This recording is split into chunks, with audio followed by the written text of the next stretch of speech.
Da parcheggio a spazio da vivere, il sindaco Mario Conte inaugura con queste parole i lavori di riqualificazione di Piazza Pio X, 280 metri quadrati strappati alle auto con nuova pavimentazione, panchine e 3 querce. Ma c'è aria di un recupero più ampio, come testimonia la tinteggiatura acrobatica che va in scena mentre sull'altro lato della piazza si taglia il nastro. Via!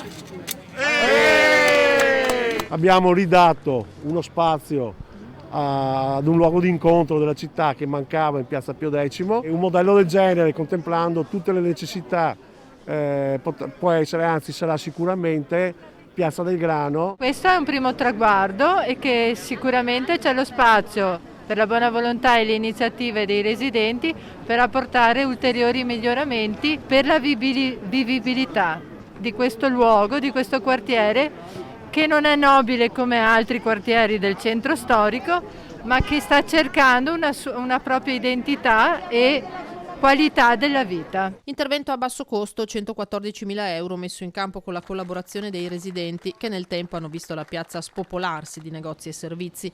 Anche per questo le critiche mosse sia dal centro-sinistra che da alcuni cittadini di una piazza fredda, spoglia, vengono respinte da una parte dell'attuale minoranza. Le polemiche sappiamo che scaturiscono da quelle che possono essere anche delle soggettività diverse di vedere le cose. A mio parere, una volta che c'è una partecipazione, ogni cosa partecipata, secondo me, vale la pena giocarsela.